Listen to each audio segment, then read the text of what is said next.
तुम्ही विचारल्याप्रमाणे आजपर्यंत जय भीम ब्रिगेडचं कार्य काय आहे याचं उत्तर जर मी द्यायचं ठरवलं तर मी सांगू इच्छितो 2013 पासून जर मी पूर्ण प्रवास हा जर तुमच्यासमोर नमूद करायचा ठरवला तर 2013 ला गव्हर्नमेंट लॉ कॉलेज इथे मी विद्यार्थी प्रतिनिधी असताना आम्ही डॉक्टर बाबासाहेब आंबेडकरांची जाहीर माफी मागून घेतली।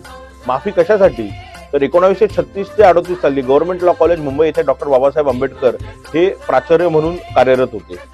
ते असताना त्यांना अनेक प्रकारच्या जातीवादाच्या भावनेतून झालेले जे अपमान आहेत ते सहन करायला लागले। अनेक लोकांनी त्यांच्यावरती तिथे बहिष्कार टाकला, शिक्षकांनी बहिष्कार टाकला, काही अल्लड विद्यार्थ्यांनी सुद्धा बहिष्कार टाकला आणि एक संस्था म्हणून एक कॉलेज ही एक संस्था म्हणून आम्ही डॉक्टर बाबासाहेब आंबेडकरांची तिथे माफी मागून घेतली। परंतु हा काळ बराच इन्फॉर्मल होता, संघटनेचं असं काही नावरूपात संघटना आलेली नव्हती। एक 15-20 आंबेडकरवादी कार्यकर्ते आणि तुम्हाला मी नमूद करू इच्छितो, जेव्हा मी आंबेडकरवादी कार्यकर्ते म्हणतो म्हणजे कुठल्या एका समाजाचे नाही, ज्यांना डॉक्टर बाबासाहेब आंबेडकरांचे विचार पटतात, ज्यांना डॉक्टर बाबासाहेब आंबेडकरांचं विजन ह्या देशासाठी जे आहे ते समजतं, असे विविध जाती धर्माची सगळी कार्यकर्ते माझ्या मते आमच्या सोबत एक दीक्षित म्हणून होते, सूर्यवंशी होते, देशमुख होते, अनेक आदिवासी विद्यार्थी आमच्या सोबत होते आणि अशा सगळ्या प्रकारे आम्ही तो एक कार्यक्रम घडवून आणला आणि माझ्यामध्ये तो एक टर्निंग पॉईंट होता जेव्हा आम्हाला वाटलं की नाही खरंच ह्या समाजामध्ये आपण काम केलं पाहिजे आणि आपण निळा झेंडा हातात घेऊनच काम केलं पाहिजे। 2013 साली याची सुरुवात झाली। कालांतराने हळूहळू अनेक छोटी मोठी कामं केली।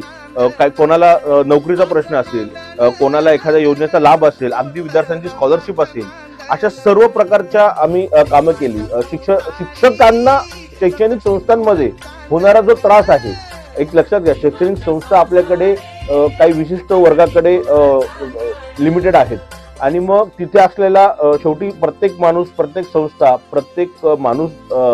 प्रत्येक व्यक्ती जेव्हा एखाद्या संस्थेमध्ये काम करतो, तो काम करत असताना तो समाजातूनच येत असतो। म्हणून समाजामध्ये असलेल्या रूढी, परंपरा, भावना, जातीद्वेष हा सगळा तिथे रिफ्लेक्ट होत असतो आणि मग त्याच्यातून होणाऱ्या अनेक अडचणी निर्माण होतात।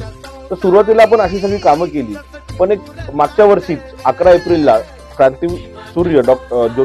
क्रांतीसूर्य महात्मा ज्योतिराव फुले यांच्या जयंतीनिमित्त आपण जय भीम ब्रिगेडची ऑफिशियल स्थापना केली आणि तिथून जर मी तुम्हाला प्रवास सांगायचा म्हटला तर एका वर्षामध्ये आपण साधारणतः 75 लोकांना 1,40,000 रुपयाची गव्हर्नमेंटची जी योजना आहे त्याचा लाभ करून दिला। भाग भांडवल म्हणून त्यांना आपण एवढी पैसे मिळवून दिली।